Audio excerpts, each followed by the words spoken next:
두 눈이 멀었음에도 불구하고 수학의 모든 분야에서 학문적 자치를 남겼던 오일러의 업적은 정말 많은데요. 우리 오일러가 들려주는 수의 역사 이야기를 들어보도록 해요.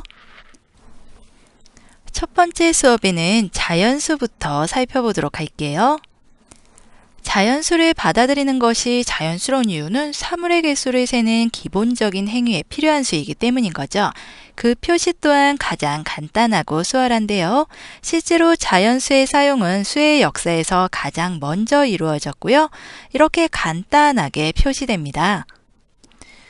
그리고 1889년 이탈리아의 수학자 페아노는 자연수 집합의 성질을 이렇게 5가지의 공리로 멋지게 압축하여 제시했어요. 그럼 같이 한번 읽어볼까요? 1은 자연수 집합의 원소이다 라고 하네요.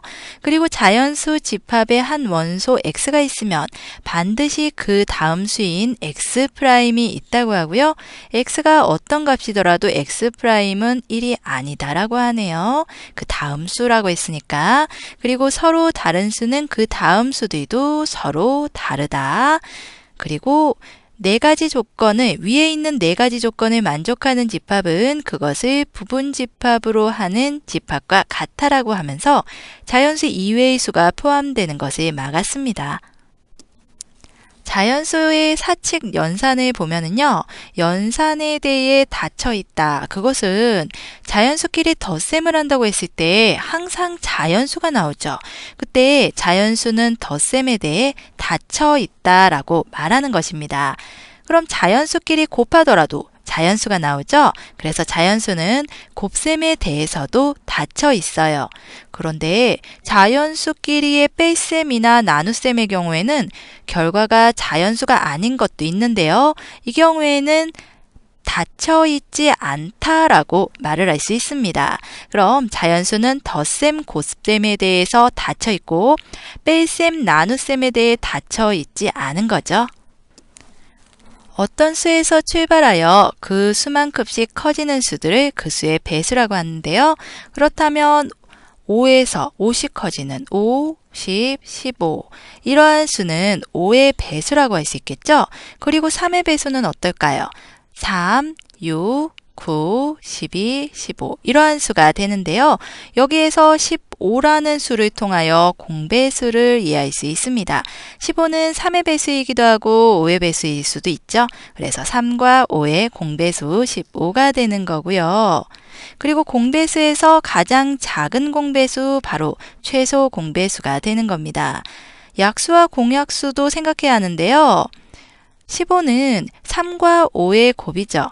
그래서 15의 약수에는 3도 있고 5도 있고 또 물론 1과 자기 자신도 있습니다. 그래서 15의 약수에는 1, 3, 5, 15가 있겠네요. 약수란 나눗셈과 연관된 자연수인데요. 두 자연수 A, B에 대하여 A가 B의 배수라고 하면 B는 A의 약수가 되는 그러한 형태가 되는 거죠. 그리고 A가 B로 나누어 떨어질 때 B를 A의 약수라고 합니다. 그리고 공통된 약수가 되는 것을 공약수라고 하는 것이죠. 이제 유클리드 호재법을 한번 알아볼까요? 유클리드 호재법은 선뜻 나누어 떨어지지 않는 두 수에서 큰 수를 작은 수로 나누어서 나온 나머지로 다시 앞에 작은 수를 나누는 계산을 되풀이하는 방식이에요. 이 방식으로 나머지가 없어질 때까지 계속 나누었을 때 나누는 수 또는 바로 앞식의 나머지가 곧 최대 공약수인 건데요. 수로 한번 볼게요.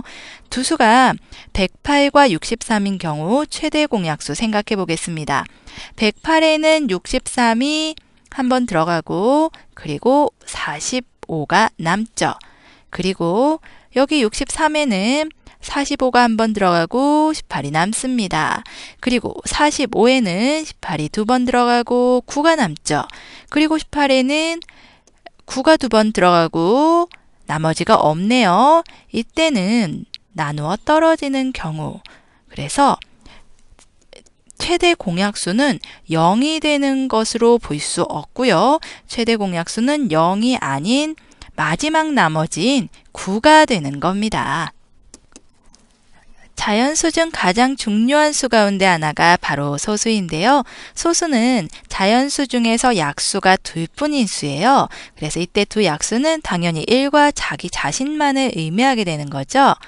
그리고 이러한 성질을 가지지 않은 수, 그러니까 1과 자신 이외의 약수를 갖는 수를 바로 합성수라고 합니다. 예를 들어 6의 경우에는 2와 3의 곱으로 표시가 될 수 있죠. 그러므로 6은 합성수가 되는데 5의 경우에는 1과 5의 곱으로만 표시할 수 있기 때문에 5는 1과 자기 자신 외에는 다른 약수가 없는 소수가 되는 거죠. 그리고 이렇게 어떤 수를 소수인 약수들의 곱으로 최대한 분해하는 것을 소인수 분해라고 하는데요. 24가 있다고 했을 때 24는 2로 나누어지죠. 그리고 2로 나누어지고 그리고 그 몫인 12도 다시 2로 나누어지고 또 그 몫인 6도 2로 나누어지고 그러면 또 소수인 목 3이 남네요. 이것을 식으로 나타내면 2 곱하기 2 곱하기 2 곱하기 3이 되고 이것은 24를 소인수 분해한 것입니다. 에라토스테네스의 체를 이용하여 소수를 찾아볼까요? 먼저 2에서부터 37까지 정도, 그 정도 수를 써볼게요. 여기에서 가장 작은 소수인 2만 남기고 2의 배수는 모두 지웠습니다. 이 과정을 구멍의 크기가 2인 채로 걸러내는 과정에 비유할 수 있겠죠? 그래서 2의 배수인 4, 6, 8, 10, 12 이러한 수들이 모두 지워졌고요. 이번에는 두 번째 소수인 3을 제외한 3의 배수를 모두 지웁니다. 3의 배수라고 하면 뭐가 있죠? 6, 9, 그리고 15, 18 이러한 수들을 모두 지웠습니다. 그런 다음에 다음 소수인 5를 빼고 5의 배수인 25와 35도 지웠어요. 이렇게 이러한 과정을 계속 되풀이해도 더 이상 지울 숫자가 없을 때 남은 수들은 모두 소수가 되는 겁니다. 그리고 소수 중에는요, 2의 거듭 제곱인 수에서 1을 뺀 수, 이것을 메르센 소수라고 부릅니다. 여기에서 이렇게 여러 가지 경우들을 살펴보았을 때 중간에 소수가 아닌 수가 확인되기 때문에 추가적인 규칙성을 발견해 보고자 했어요. 주의를 기울여 살펴보면 2를 거듭 제곱한 횟수가 4와 6일 때는 1을 빼도 소수가 아니라는 것에 주목해서 횟수 자체가 소수라면 2를 거듭 제곱해서 1을 뺀 결과가 분명히 소수라는 가정을 하기에 이르렀습니다. 실제로 엄청난 노력을 기울여서 확인한 결과 2를 거듭 제곱한 횟수가 2, 3, 5, 7, 13, 17, 19, 31, 67, 127, 257일 때 이들 수에서 1을 뺀 값이 소수라는 사실을 주장하기에 이르는 거예요. 그래서 메르센 소수는 추가로 계속해서 발견되고 있는데요. 2004년 5월에는 핀들리에 의해서 41번째 메르센 소수가 발견되었고요.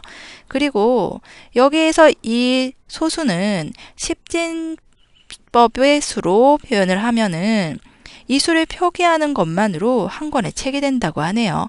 그리고 2005년 2월에는 42번째 메르센 소수가 발견되었고요. 2010년 4월까지 47번째 메르센 소수가 발견되었답니다. 페르마 수는요. 페르마는 2의 2n제곱에서 1을 더한 값에서 n의 값이 0, 1, 2, 3, 4로 변해도 모두 소수일 것이라고 발표했어요. 실제로 n은 4일 때까지는 쉽게 확인할 수 있었는데요. 이쯤 확인하고 나서 페르마는 모든 페르마 수가 소수라는 주장을 하나의 정리로 간주하여 자신의 10가지 정리 중 마지막 정리로 삼았습니다. 이 정리가 옳다면 이것이 페르마의 마지막 정리가 되었겠죠. 그렇지만 오일러는 1732년에 n이 5일 때 페르마수가 합성수라는 것을 알아냈습니다. 이러한 수를 소인수 분해하는 작업은 소인수 분해가 얼마나 어려운 것인지를 확인할 수 있는 충분한 예가 되겠죠. 이후에 n은 6인 경우가 1880년에, 그리고 n은 7인 경우에 이 경우가 1975년에, n은 8인 경우가 1981년에 합성 수임이 밝혀졌어요. 그러나 아직도 밝혀지지 않은 것은 n이 24 이상일 때인데요. 이로써 페르마 수는 모두 소수라는 정리는 폐기되어야 되겠네요.